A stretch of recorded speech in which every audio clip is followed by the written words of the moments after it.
સૌરાષ્ટ્રના દરિયાકાંઠા સહિત ગુજરાતના અનેક જિલ્લામાં પલટાયું હવામાન તો દ્વારકામાં ભારે પવનના કારણે ફેરબોટ બંધ। જામનગરમાં પીવાના પાણીમાં ગટરનું પાણી જનતા રેડ કરી લોકોએ કર્યો પર્દાફાશ, તંત્ર હરકતમાં।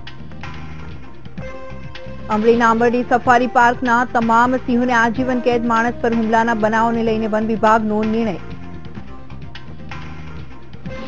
સુરેન્દ્રનગરના વઢવાણમાં ડોક્ટરની બેદરકારીથી મહિલાનું મોત, ઇન્જેક્શનના કારણે મોત થયા હોવાનો પરિવારજનોનો આક્ષેપ। પાટીદારોનું પદયાત્રા આંદોલન, ઉમિયા માતાજીના ચરણોમાં લોહીથી લખેલો પત્ર કર્યો અર્પણ। અને આરએસએસના નેતા સંજય જોશીને પાલિતાણા ખાતે ધાર્મિક કાર્યક્રમમાં લીધો ભાગ, શિવબ્રેકરના આગેવાનો સાથે કરી મુલાકાત। અખિલ ભારતીય યદુવંશી દ્વારા દ્વારકામાં યોજાનામાં અલગ રેજીમેન્ટ માંગ સાથે પીએમ સાથે માંડશે મોરચો।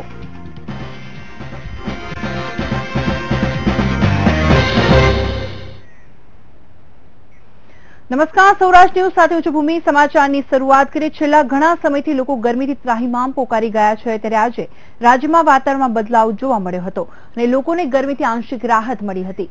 મહત્તમ તાપમાનની વાત કરીએ તો રાજકોટમાં 43 ડિગ્રી, ભુજમાં 41.3 ડિગ્રી, સુરેન્દ્રનગરમાં 43 ડિગ્રી, કંડલામાં 44 ડિગ્રી મહત્તમ તાપમાન નોંધાયું હતું।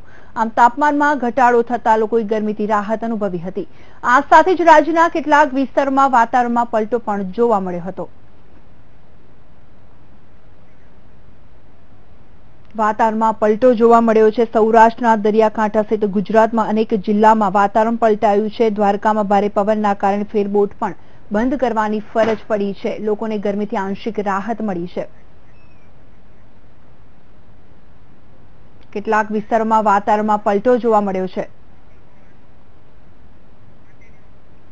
રાજ્યમાં કાળઝાળ ગરમીના દિવસો વચ્ચે વાતાવરણમાં પલટો જોવા મળ્યો છે, ત્યારે જૂનાગઢમાં વહેલી સવારથી જ વાતાવરણ વાદળછાયું જોવા મળ્યું છે। વાદળછાયા વાતાવરણના કારણે ગરમીમાં આંશિક રાહત અનુભવાઈ છે, તો બીજી તરફ રાજકોટમાં સતત બીજા દિવસે વાતાવરણમાં પલટો જોવા મળતા લોકોએ રાહતનો શ્વાસ લીધો હતો। જોરદાર પવન બાદ સવારમાં વાદળો દેખાતા તાપમાનમાં ઘટાડો થયો છે।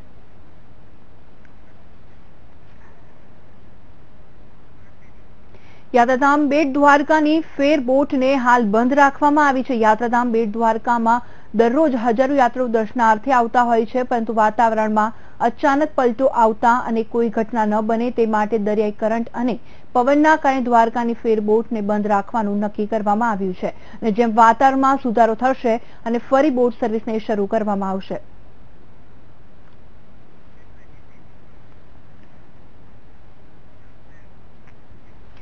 જામનગરના બેડી અને ધરારનગર વિસ્તારમાં નળ વાટે ગટરનું પાણી ભળી જવાતું હોવાથી લોકોની ફરિયાદ ઉઠી છે અને આ મામલે મનપાના વિપક્ષના નેતા દ્વારા આ વિસ્તારમાં જનતા રેડ કરી હતી અને આખા મામલાને પર્દાફાશ કર્યો હતો।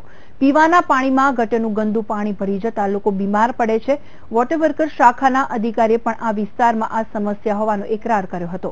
તેને આ અંગે મનપાના અધિકારીઓને બોલાવી અને યોગ્ય કામગીરી કરવાની જરૂર પગલાં લેવા તાકીદ કરી છે।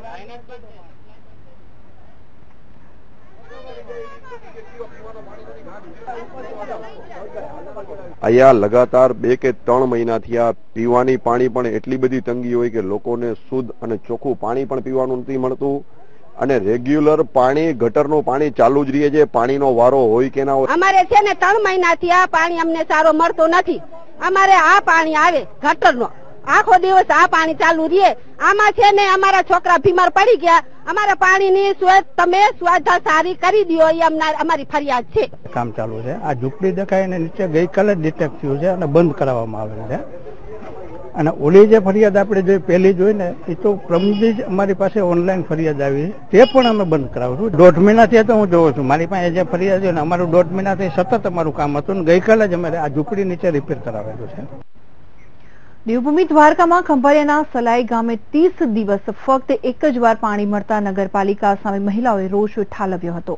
બેનરો અને બેડા લઈને 250 લોકોનું ટોળું નગરપાલિકાની કચેરીએ પહોંચ્યું હતું તેમજ પાણી મુદ્દે રજૂઆત કરવામાં આવી હતી, પરંતુ અહીં નગરપાલિકાના ચીફ ઓફિસર દ્વારા ઉદ્ધતાઈપૂર્વક વ્યવહાર કરતા લોકોમાં રોષ ફાટી નીકળ્યો હતો। જિલ્લા કલેક્ટરને રજૂઆત કરાઈ હતી અને દરરોજ પાણી પૂરું પાડવાની પણ માંગ કરવામાં આવી હતી।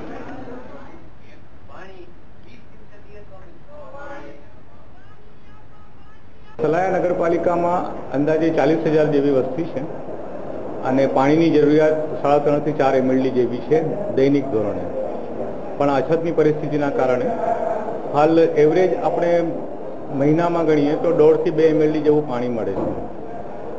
પાણી પુરવઠા બોર્ડના કાર્યપાલક ઇજનેર, નાયબ કાર્યપાલક ઇજનેર એમની સાથે હંમેશા ચર્ચા થાય છે, પણ અછતની પરિસ્થિતિને કારણે ઘણા બધા આજુબાજુના ગામડાઓમાં અને બધી જગ્યાએ પાણી વિતરણ કરવાનું થતું હોય, પાણી એ લોકો પૂરતું આપી શકતા નથી. પાણી વિતરણ માટે રજૂઆત કરવા ગયા તે ચીફ ઓફિસર સાહેબે અને નગરપાલિકાના પ્રમુખે હાથ ઊંચા કરી દીધા કે 30 દિવસે પણ અમારાથી પાણી પહોંચી શકાય એમ નથી. ને પ્રમુખ સાહેબે એમ કીધું કે ભરતભાઈ તમે આમાં ચાર્જ સંભાળી લ્યો, અમે નીકળી જાય, તમે પાણી વિતરણ કરો. વાત કરીએ ગીર સોમનાથની તો ગીર સોમનાથ જિલ્લાનું સરખડી ગામના લોકોનો આરોપ છે કે તેમને મહત્વપૂર્ણ છે કે 1 મહિનાથી પાણી મળતું નથી અને એટલું જ નહીં, ગામના જ સરપંચ પાણીની ચોરી કરતા હોવાનો આરોપ પણ લગાવ્યો છે. ગ્રામજનોએ આરોપ લગાવ્યો છે કે સરખડી ગામના સરપંચે પાણીની મેઇન લાઇનમાંથી પોતાના ઘર અને ફાર્મ હાઉસ માટે પાણીનું કનેક્શન લઈ લીધું છે, જેના કારણે ગ્રામજનો રોષે ભરાયા છે. ત્યારે પાણી પુરવઠા અધિકારીઓએ તપાસની ખાતરી આપી છે.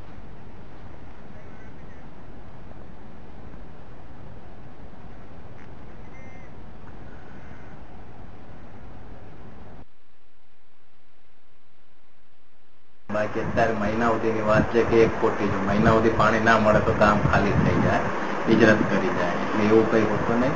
ત્યારે આપણે બીજા ત્રીજા દાડે આપણે સરખડી ગામનું પાણી આવી રહ્યું છે. હાલ પૂરતું આ ડેમમાં પાણી ઓછું થવાથી પછી હમણાં દર 15 દાડે આપણે ફોર્ટનાઇટલી છોડાવતા હોઈએ પાણી, એટલે એ પ્રમાણે પછી કુવા રિચાર્જ થઈ જાય પછી આપણે પાણી રેગ્યુલર આપવા જોઈએ. હમણાં તપાસમાં ખબર પડી એટલે હું 1-2 કાલે વાલે જઈને કનેક્શન, જેટલા કનેક્શન હોય સરપંચ નહીં બીજા જે બી કનેક્શન હોય ચેક કરીને બધાના કનેક્શન કપાઈ કાઢીશું. 10 દાડે 11 દાડે 15 દાડે પાણી અમને જરૂર આપતા એ લોકો ગામવાળા. અટાણે અમને પાણી હમ નથી જોતા. અટાણે મહિના 1.5 મહિનાથી સખત ને આવતું છે. કુવાનું પાણી લઈ જાય કાયમ ખીસીએ ભરીએ નહીં વાપરીએ, લઈએ નાયે ધોઈએ, બધી જ બીમાર પડીએ છે. એમાં તો કોંગ્રેસ અધ્યક્ષ સોનિયા ગાંધી ચાલુ મે માસમાં રાજકોટની મુલાકાતે આવવાના હતા, પણ આ કાર્યક્રમ હાલ માટે મુલતવી રહ્યો છે. પાણીનો ભ્રષ્ટાચાર જેવા ખુદ જે પર મોદી સરકારને ઘેરવા સોનિયા ગાંધી રાજકોટમાં સભા કરવાના હતા.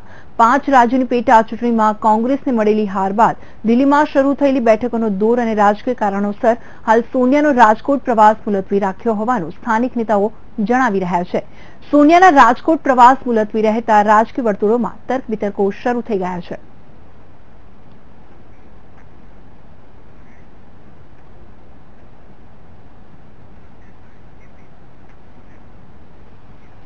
ગીર પૂર્વની સરસિયા રેન્જના આંબરડી ગામની સીમમાં વધુ એક સાવજ માનવભક્ષી બન્યો છે અને છેલ્લા 2 મહિનામાં સાવજોએ આંબરડી ગામમાં 3 વ્યક્તિને ફાડી ખાધી છે.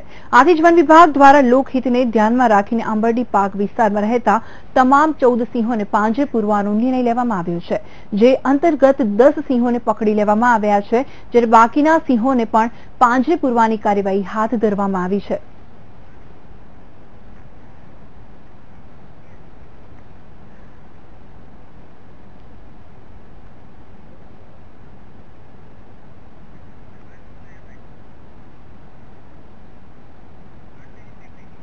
હાલમાં જિલ્લામાં ખેડૂતો ઉપર સિંહો દ્વારા જે હિંસક હુમલા થઈ રહ્યા છે તે બાબતે દિલીપ સંઘાણી દ્વારા રાજ્યના વન મંત્રીને રજૂઆત કરી હતી, જેમાં હાલમાં જંગલના કાંઠાના વિસ્તારમાં કે જે રેવન્યુ વિસ્તાર તેમજ માલિકીનો વિસ્તાર છે તેમાં સિંહ, દીપડા જેવા પ્રાણીઓ દ્વારા માનવીઓ ઉપર હિંસક હુમલાઓ ચિંતાજનક રીતે પ્રમાણમાં વધી રહે છે.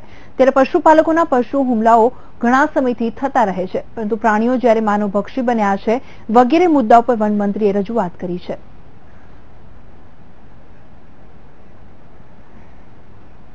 બાળકને સિંહ કે વન્ય પ્રાણી ઉપાડી જાય એની પર બચાવવા માટે કરી ન શકે, કારણ કે એની અમે કાયદેસર ભય લાગે કે મને સરકાર પૂરી દેશે.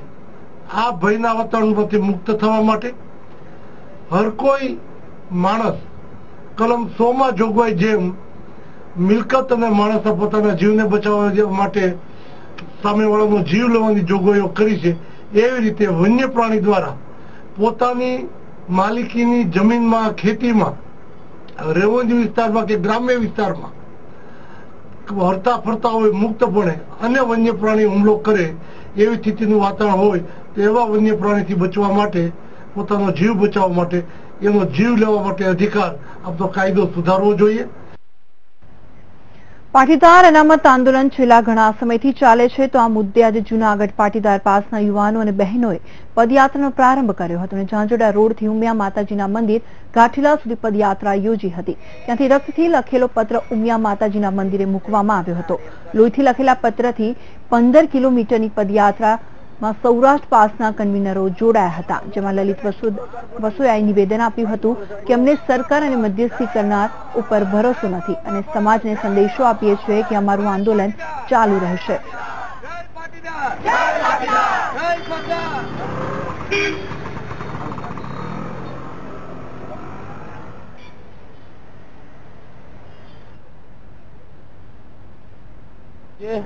જૂનાગઢ જિલ્લા પાટીદાર અનામત આંદોલન સમિતિ દ્વારા અમારા ભાઈ કેતનભાઈ પટેલના પોતાના રક્તથી ગુજરાતમાં કદાચ પ્રથમ બનાવ એવો છે કે માતાજીને એના લોહીથી અમે જે આવેદનપત્ર લખીને આજે માતાજીને સુપરત કરવાના છીએ. આજે અમે સિદ્ધાંત મંદિરથી ગાંઠીલા મંદિરે પદયાત્રાનું આયોજન કરેલ છે. હાર્દિક પટેલ જેલમુક્ત થાય અને આંધ્રી બેરી નિર્દય સરકારને, જાડી ચામડીની સરકારને સદબુદ્ધિ આપે માતાજી, કે જ્યારે મનુષ્યના બધા હાથ બધા પૂરા થઈ જતા હોય, કામ જ્યારે મનુષ્યના હાથ પૂરા થતા હોય ત્યારે એક જ ઉપાય હોય છે ભગવાન. એટલા માટે અમે આ રેલીનું આયોજન કરેલ છે. અને સમાચાર પર નજર કરીશું બ્રેક બાદ. બ્રેક બાદ આગળ વાત કરીએ તો ભારતીય સેનામાં અલગ રેજિમેન્ટની માંગ સાથે આજે દ્વારકામાં અખિલ ભારતીય યદુવંશી મહાસભા દ્વારા એક રેલી કાઢવામાં આવી હતી અને આ રેલી દિલ્હી પહોંચીને પીએમ સામે મોરચો માંડશે અને જો આ માંગ પૂરી કરવામાં નહીં આવે તો આગામી દિવસોમાં ઉગ્ર આંદોલન સાથે વિવિધ લડાઈઓ કરવાની પણ ચીમકી ઉચ્ચારવામાં આવી છે. આ રેલી ભવ્ય રથ સાથે કાઢવામાં આવી હતી, જેમાં હજારો લોકો જોડાયા હતા અને આ રેલીમાં જનજાગૃતિ અભિયાન ચલાવી આજના યુવાનોને વ્યસન મુક્તિ કરવા પહેલ કરાશે.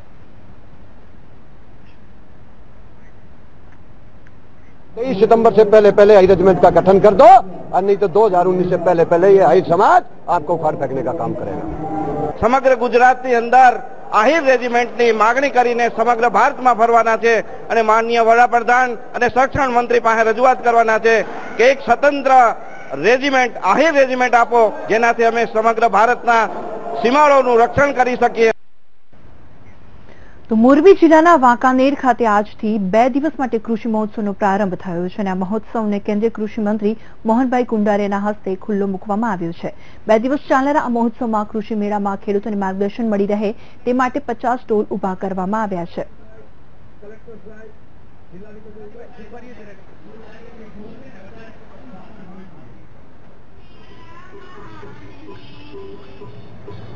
તો બીજી તરફ બોટાદ જિલ્લાના 2 દિવસનો કૃષિ મેળો સાળંગપુર ખાતે આવેલ વીએસપીએસ હાઈસ્કૂલમાં સૌરભ પટેલના હસ્તે ખુલ્લો મૂકવામાં આવ્યો છે. દીપ પ્રાગટ્ય કરી કૃષિ મેળો ખુલ્લો મૂકવામાં આવ્યો છે.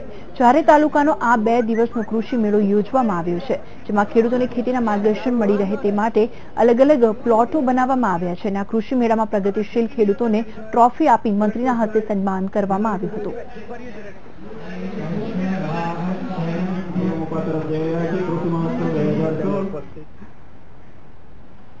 વાત કરીએ ભાવનગરની, તો ભાવનગરના પાલિતાણા ખાતે સંજય જોશી યોજાનાર એક ધાર્મિક કાર્યક્રમમાં ભાગ લીધો હતો અને ત્યારબાદ સંજય જોશી વલ્લભીપુરની મુલાકાત લેવાના હતા, પરંતુ અગમ્ય કારણોસર અચાનક કાર્યક્રમ રદ કરવામાં આવ્યો હતો અને પછી સંજય જોશીએ રાજકીય મિત્ર એવા ભૂતપૂર્વ સાંસદ રાજુભાઈ રાણાની નિવાસસ્થાને મુલાકાત લીધી હતી. તો આ મુલાકાતથી ભાજપમાં અવનવી ચર્ચાઓ શરૂ થઈ ગઈ છે અને આ સાથે શિવબ્રેકરના આગેવાનો સાથે પણ મુલાકાત કરી હતી. ખાતે થનારા જૈન સમાજના ધાર્મિક કાર્યપ્રસંગમાં હાજરી આપવાના આશયથી આજે આવવાનું થયું છે. અહીંથી શિહોર જવાના છે, ત્યાંથી પાલિતાણા જવાનું થશે. જૈનોનું કાર્યક્રમ છે પગપાળા સંઘનું. અને સમાચાર પર નજર કરીશું બ્રેક બાદ.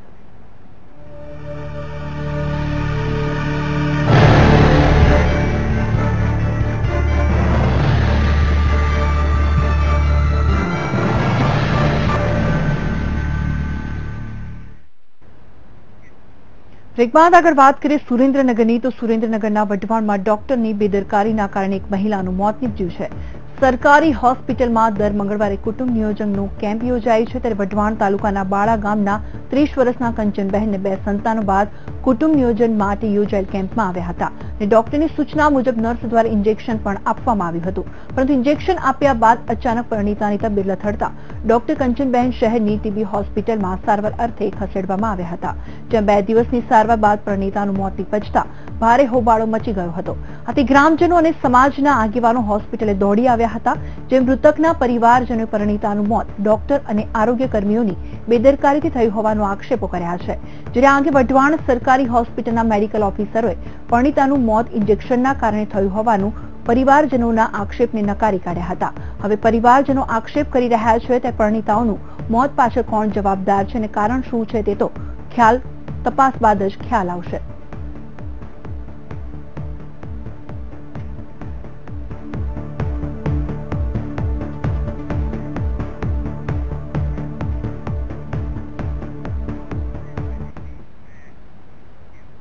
તો એક તરફ ગરમી, બીજી બાજુ પાણીની સમસ્યા. જી હા, ત્યારે જામનગરમાં આવેલા લખોટા તળાવની જો વાત કરવામાં આવે તો આ તળાવમાં પાણી ન હોવાથી એક પછી એક માછલીઓના મોત થઈ રહ્યા છે. ત્યારે જામનગરના મનપા દ્વારા માછલીઓને પાણી હોય તેવા તળાવમાં લઈ જવાની કામગીરી હાથ ધરવામાં આવી છે અને જે માછલીઓના મોત થયા હોય તેવી માછલીઓના મૃતદેહ બહાર કાઢવાની કામગીરી પણ હાથ ધરવામાં આવી છે.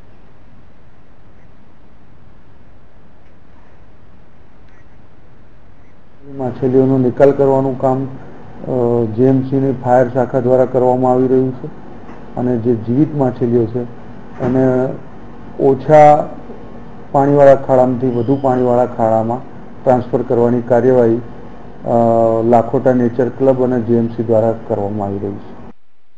તો આ સાથે સમાચારમાં હાલ બસ આટલું. રજા આપશો. નમસ્કાર.